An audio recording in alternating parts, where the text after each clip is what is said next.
What up, it's your boy T-Bird here in the reaction. Today is Friday, and the date is the 13th. So today is Friday the 13th, on the Christmas month at that. So I thought definitely think about do some Friday 13th, but the thing about that, I've already watched all the Friday 13th kill counts. And I thought about doing a poll, but I was it's too many movies to add on a poll because the poll ain't allowed me to do 5 choices at a time, and 2, I was too late with it. So here's the idea I have. I'm going to react to from Dead Meat, James H. Denise, every Friday 13th movie ranked, and whatever you pick as the top ranked movie will be, I will do the kill count for y'all later today, along with another movie that's kind of related to Friday 13 that was made on the internet as an internet horror film. So anyway, without further ado, this is going to be a regular reaction. Though this is just a movie ranking. So this is every Friday 13 movie ranked by Dead Meat. Let's get it. Welcome to Dead Meat, the horror channel you always wished for but never had until now. I'm James H. Denise, and today I'm going to be ranking the 12 Friday the 13th movies from worst to best. A couple of caveats before we get started. First off, these are just my opinions, so try not to comment with death threats towards me or my mother just because I didn't rank your favorite Friday higher, alright? Dang, that's Secondly, serious. as far as my judgment goes, I'll be looking at 5 criteria. How well it's made, including the writing, directing, acting, etc. How much it tries, how much it succeeds in what it's trying to do, how fun or entertaining it is to watch, and of course, those sweet, sweet kills. Also, to be fair, I'll be sure to name good things about the movies I rank low. Alright, enough with this intro, let's get to the rankings. Yeah, don't lose the ranking. Number 12. It was difficult to pick the worst Friday the 13th movie, but it had to be one of them, and I chose A New Beginning. First off, the obvious, Jason isn't the killer, which isn't automatically a bad thing, but his replacement, Roy Burns, the paramedic, sucks. You talking to me, Sheriff?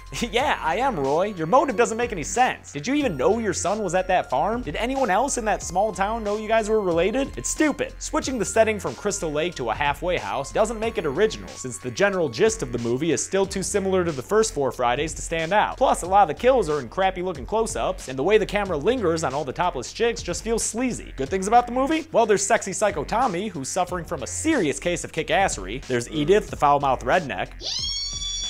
Demon and Anita's poopin' duet. Hey, baby. Ooh, baby. And the wondrous sonic scream of Reckless Reggie. Number 11. Coming in at number 11 is part 3, and I can already hear you typing away your death threats. Yes, I know you think Manhattan and Goes to Hell are worse, but hear me out. This is the 3rd movie in the series, and there's hardly anything new to it. It's pretty much a clone of the first 2, just a bunch of stupid sexy teens getting killed at a lakeside setting. They even copy the ending of the original almost exactly, with the final girl in a boat getting attacked by a hallucination. It's brought down even further by the over-inclusion of gimmicky 3D shots that are both distracting and gratuitous, as well as the single worst fake head I've ever seen in cinema. I know it's the movie where Jason gets his mask, and it has a couple of really good kills like Andy, who got split in half, but those don't make up for its uninventive story, its slow pace, and what is by far the worst acting in the entire series. You know what it is. Good things about this movie? Well, like I said, Andy's death, scary smiling Jason at the end when he's booking ass towards the lake, and the lackadaisical way Jason walks back to the house after shooting Vera in the eye with a spear gun, like he just realized it's only Wednesday during a long week at work. Number 10. At number 10 is part 8, Jason Takes Manhattan. First off, huge points get docked, which is a boat pun, you're welcome, for the blatant lie in the movie's title. Jason don't take Manhattan, Jason takes a boat, and then he has a layover-length visit to Manhattan. It's a huge bummer because early drafts of the movie had such a promising premise, but the execution was seriously botched. We all know by now that budgetary restraints kept Jason on that damn cruise ship for over an hour, but the movie has a lot more wrong with it than just that. I'm talking about all the watered-down kills and the absurd little boy Jason that haunts Remy around and for some reason has hair. Plus, when Jason takes off his mask, he looks ridiculous, like a Muppet left out in the sun too long. I can't believe they made Kane Hodder wear that. Good things about this movie? Well, it's something different at least than just kills at a summer camp. It's got that amazing shot of Jason in the middle of Times Square. There's the kick-ass scene with Julius boxing Jason on a rooftop before getting his head knocked off. And there's a cute puppy named Toby, who totally survives the movie. I forgot to mention that in the kill count, and people freaked out in the comments. Don't worry guys, he lives and he got so many treats when he got home. He's such a good boy. Number 9.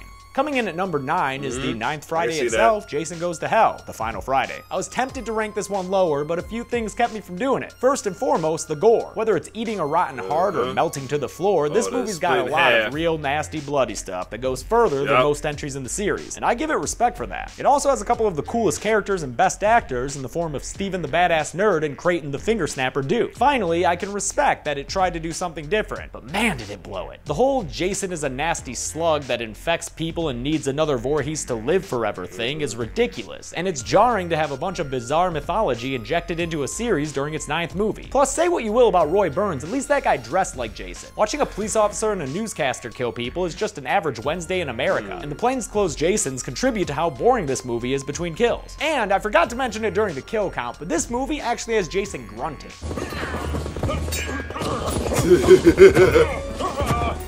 It's the only time Jason's ever been that vocal, and it don't sit right with me. Good things about this movie? Well, like I said, there's the gore, the funny characters, and the fact that it tried to be different. Oh, and Jason looks pretty cool, as little as we get to actually see him.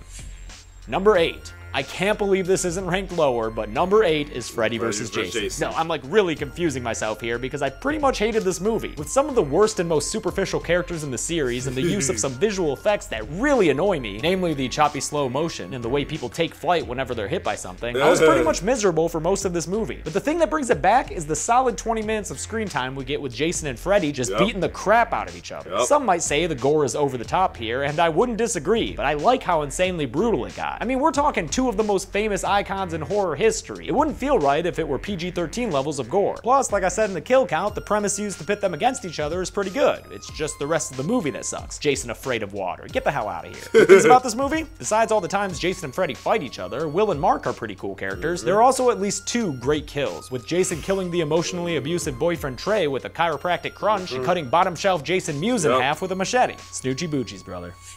Number 7. Now we're moving from the bad to the mediocre, and what's a more mediocre Friday film than Part 2? Again, I hear your keyboard clacking away, but calm down just a minute. I know this is Jason's big premiere, but besides that, it's basically just the original done all over again. Same amount of victims, similar levels of gore, and although Jason's finally arrived, he's not developed at all, so it doesn't feel too much different than the first person killing from the first one. However, there are some things that elevate this movie. First and foremost is Final Girl Ginny, one of the best final girls of the whole series, who fights back at Jason both physically and mentally, using that child psychology she mentioned studying. Use a little of that child psychology you're majoring in. A couple of other characters are memorable too, like Mark, the guy in the wheelchair who has an incredible death sequence falling backwards down the goddamn Odessa steps, so funny, and Vicky, who's super cute and endearing in how forward she is with Mark. What do you want to play for? Position. Plus, we got Crazy Ralph and Alice returning to provide some nice continuity from the first film. All in all, Part 2 is a nice, middle-of-the-road entry in the Friday franchise. Number 6. Another middling entry is Part 7, The New Blood. Again, there's a lot going for this movie and a lot taken away from it. In the plus column is Kane Hodder as Jason, which is a big deal for the Friday franchise. I know he's not everyone's favorite, but he's probably the actor who cared the most about being the character. And that passion shines through in all the abuse he takes as the man behind the mask. Speaking of which, this is by far the coolest looking Jason. That nasty, gnarly face and the exposed spine show the extent to which he has become a supernatural being and creates for a memorable, standout looking incarnation. On the opposite end of the spectrum, these characters are so forgettable that they might not have even had any names. The only teen to make an impression is Melissa, who excels as the blonde bitch stereotype character. And of course Tina, who also helps raise this movie to another level. Yeah, she's basically a Carrie ripoff, but it's still awesome watching someone fight back against Jason, especially with something as delightfully silly as telekinetic powers. I mean, she headbutts him with a decapitated head. That's great. But to bring it back down a notch, these are some of the weakest kills in the series, heavily censored from their original versions. And I can't even count the number of times the characters run back and forth into the woods. It's exhausting. Also, don't even get me started on that ending. Mudface Dead Dad is one of the single stupidest moments in all of Friday the 13th history. Number 5.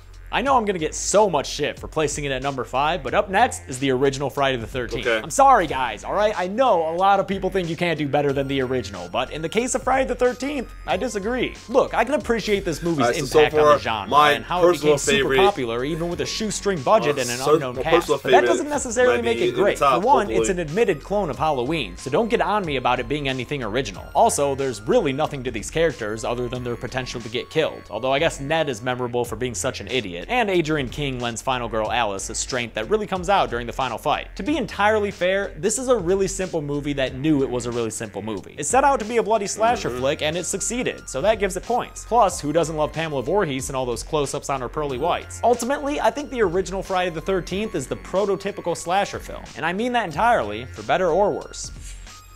Number 4. All right, 4. At number 4 is the 2009 reboot of Friday the 13th. Okay, cool. And at this point, I know there's no stopping all the hateful comments. I thought it was gonna be the first Ranking one, the but reboot higher than the original, I love the first one. I love the remix, but still. Okay? While the original Friday the 13th tried to be scary with an unknown killer lurking around the edges of the camp, the remake terrifies us by showing an agile powerhouse Jason and the torturous ways he can kill people. It's definitely a matter of taste, but for me, the far more horrifying thing is thinking about being roasted alive over a fire pit, or being left to scream in agony as some sort of bait for my friends. I really dig Reboot Jason and the way he runs at people and sets traps for them. Yeah, it feels more a lot of people said realistic. about it. He actually runs. Just a big guy shambling around swinging a machete at people. I will say the characters prevent this movie from being capital G great, and I actually think it goes too far with the nudity, which becomes distracting in how frequent and extreme it is. But on the other side of the coin, you got Lawrence and Chewie doing a great job as comic relief, and the central relationship is one between siblings, which is always great to see. Love you, Janelle.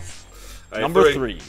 Alright, at this point, I feel like every ranking is just gonna piss you guys off even more, because number 3 for me is Jason X. You're still there? Alright, cool. Listen, I know a lot of people hate this movie. Like, a lot of people hate this movie. I loved it, man. Because here's the thing. It sets out to be a silly, self-aware, sci-fi action Jason movie, and you know what? That's exactly what it is. Yeah, Jason in space is absolutely ridiculous, but this is the 10th movie in the franchise. Did you really just want to watch him kill a bunch of camp counselors all over again? I love that this movie features a bunch of women kicking ass, especially upgraded KM when she blows Jason to pieces. And the self-aware Scream-style humor really worked for me, whether it was Janessa and her quips, oh, this sucks on so many levels, or the professor being naive. It's okay, he just wanted his machete back! The actors all bought into the ridiculousness, and their performances perfectly matched the almost satirical tone of the film. And guys, it's got the best kill of the series. 2 words: liquid nitrogen. Hell yeah, son. Throw in Sergeant Brodsky, who I stand by as the most badass character of the series. After all, Tommy Jarvis didn't intercept Jason on a jetpack in the middle of outer space, and the virtual Camp Crystal Lake sequence, and you've got what I consider a super fun movie, even if the sets do look a little bit like that Space Cases show from Nickelodeon back in the day. Number 2. Number 2 for me is Part 6. Damn, that's the one! I know most of you put it as your number 1, but number 2 out of 12 is nothing to be ashamed of. Jason Lives wins massive points for being the first in the series to strike a different tone. It was still Jason killing teens at a summer camp, but this movie made the decision to have fun with it. It broke the fourth wall, made its character self-aware of horror movies, and did a whole bunch of silly gags, even if they didn't always work. It brought back Tommy Jarvis, and Tom Matthews played him as a likable, determined guy, a protagonist we could truly get behind, and matched him up with Megan Garrett, one of the most capable final girls in the series. Megan's dad, Sheriff Garris, adds an extra layer of awesomeness to this movie with his gruff, no-bullshit demeanor. Either you get some sleep, or I'm gonna come in there and put you out. Tempered by a real love for his daughter, even if he did, you know, point a shotgun at her that one time. And although I'm not personally a fan of hair metal, it doesn't detract from cool action sequences like the flaming RV shot. Sure, the kills aren't the best in the series, but Jason Lives is a fully confident and unique entry to the series that stands out among all the others. Number 1.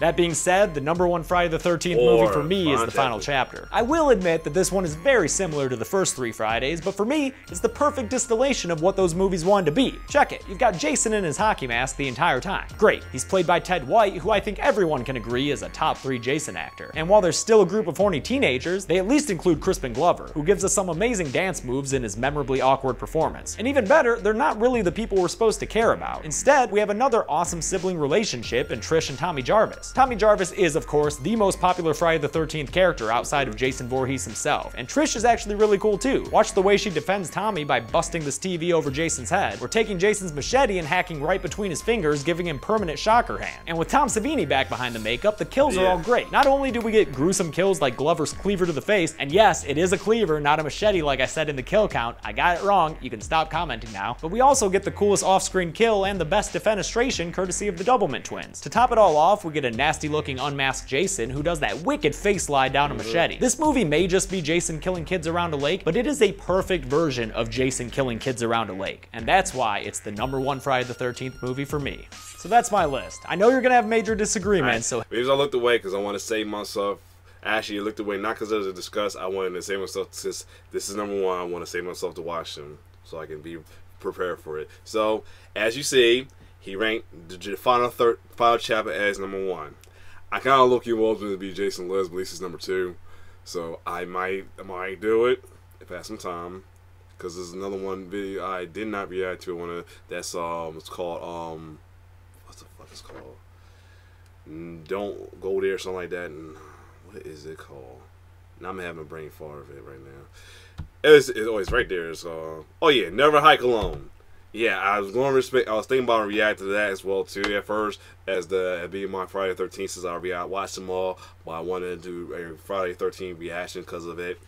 Like I said, but other than that, like I said, this is a regular reaction, not a look away. Like I said, reason why I looked away, not because it's that, because I wanted to, since it was number 1, I wanted to save my visual for reacting to it. So, you know, I watched it already. I don't mind watching Jason Kill Costume number 1 because I told you about Jason. He don't give a fuck if you black, white, male, female, old, young, whatever. He fucking you up. So other than that, if you like my reaction, like, share, subscribe to this channel. I'm gonna react to it later because it's almost 8 o'clock and I want to see some SmackDown, especially how Roman Reigns take care of them 2 punks that Corbin is possibly them dirty at the end. So it's your boy T-Bird signing off. One love.